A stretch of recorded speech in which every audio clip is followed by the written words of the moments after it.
లేదు. మీరు ఎవరన్నా మాట్లాడగలిగారా అంటే మాట్లాడడం, కానీ వినే నాయకులు లేరు ప్రభుత్వం, గత ప్రభుత్వంలో.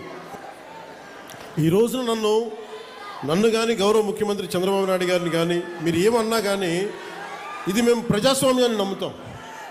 మీకోసం ఒక మాట విని మీరు ఒక చిన్న పిటిషన్ ఇస్తే మేము తీసుకొని మేము దాన్ని సరిదిద్దడానికి ప్రయత్నం చేస్తూ ఉన్నాం. కానీ మనం ఏం వారసత్వంగా వచ్చినాయి మనకి అంటే అప్పులు, వాళ్ళు చేసిన దోపిడీ, ఏ విధి విధానాలు లేకుండా అనేక సమస్యలు వారసత్వంగా ఇచ్చేశారు.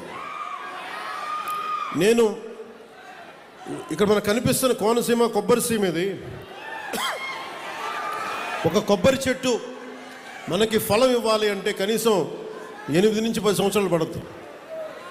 పూర్తి స్థాయిలో దాని ఫలితం చూడాలంటే కనీసం 15 సంవత్సరాలు పడుతుంది. నేను ఈ రోజున మిమ్మల్ని అడిగేది ఎలక్షన్ ముందు అడగట్లేదు, ఇప్పుడే అడుగుతున్నాను.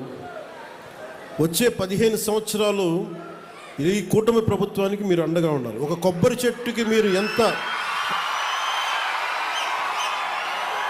కొబ్బరి చెట్టుని పాతే అది 10 దశాబ్దం తర్వాత ఫలితం ఇస్తుంది.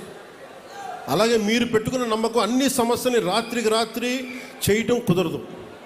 కానీ నేను మీకు మాటిస్తున్నాను, ఇక్కడ ఉన్న యువత అందరికీ మాటిస్తున్నాను, పెద్దలకు మాటిస్తున్నాను. నేను చాలా ప్రైమ్ ఏజ్లో వచ్చాను. నేను పాలిటిక్స్కి ఎర్లీ 30sలో వచ్చాను. నేను దేనికి వచ్చానంటే, నేను ఎంతసేపు మనం జై హిందులు కొడతాం, మహాత్మా గాంధీ గారికి దండలేస్తాం, నేతాజీ సుభాష్ చంద్రబోస్ గారికి సెల్యూట్లు కొడతాం, దేశభక్తి అంటాం. కానీ వాస్తవంగా వచ్చేటప్పటికి సామాజిక బాధ్యత కానీ దేశం పట్ల భక్తి కానీ చూపించడానికి చాలా వెనకాడతాం.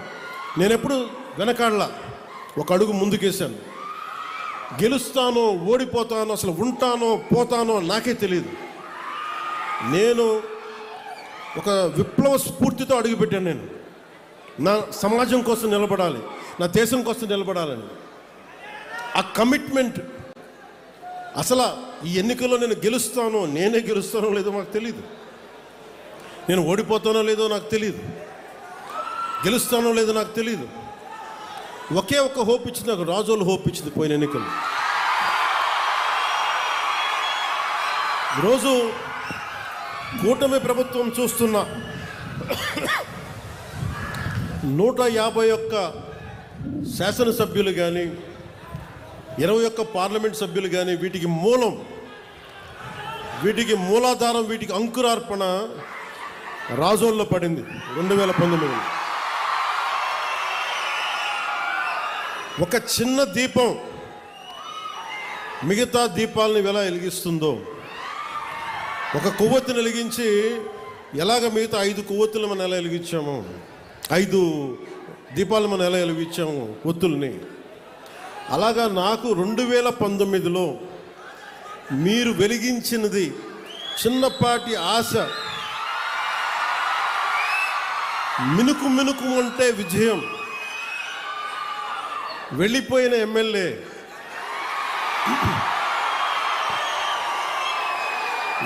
వెళ్ళిపోయినా ప్రజలు వెళ్ళా, నా అన్నదమ్ములు వెళ్ళా, నా మాడపడుచులు వెళ్ళా, మా అక్క చెల్లెలు వెళ్ళా, మమ్మల్ని నిరంతరం చిరంజీవిగా ఉండని ఆశీర్వదించే పెద్దలు వదల్లా. మీరు ఇచ్చిన ఆ చిన్నపాటి ఆశ ఈ రోజున కూటమి ప్రభుత్వానికి ఎంత బలమైందంటే, అది నాకు బలమైంది, నేను కూటమికి బలమైంది, అది మీరు ఇచ్చింది. అందుకు నాకు ప్రత్యేకించి బాధ్యత ఉంది. నాకు రాజోలకి ఇందాక మన సోదరులు హరీష్ గారు చెప్పినట్టుగా, నేను గెలవటం పిఠాపురం నుంచి పోటీ చేశాను, గెలిచాను. కానీ రాజోలు నేను గుండెల్లో పెట్టుకుని నియోజకవర్గం. అందుకే పరమశివుడి ఆశీస్సులతోటి ఆలయాన్ని మొత్తం నేను అతి త్వరలో దానికి నిర్మాణానికి పూర్తి స్థాయిలో నా సహకారాన్ని దానికి అందిస్తాను. మనం పల్లె పండుగ 2.0లో రహదారులు దాదాపు 8,571 కొత్త రహదారులు నిర్మాణం చేస్తూ ఉన్నాం. 5,838 కోట్లతోటి 8,571 కిలోమీటర్లని కొత్త రహదారుల నిర్మాణం. అలాగే మనకి గోకులాలు ఉంటాయి.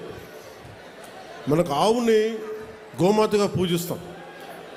ఇన్ని సంవత్సరాల్లో ఎవరు కూడా ఇన్ని గోకులాలు కానీ ముందుకు తీసుకెళ్ళలేకపోయారు. అలాంటిది మనం కొత్త ప్రభుత్వం, మన కుటుంబ ప్రభుత్వం వచ్చాక ఇప్పుడు దీంట్లో 375 కోట్ల రూపాయల వ్యయంతో 25,000 కొత్త మినీ గోకులాలు, 16 కోట్ల అంచనాతోటి 157 కమ్యూనిటీ గోకులాలని మనం ఏర్పాటు చేయబోతా ఉన్నాం.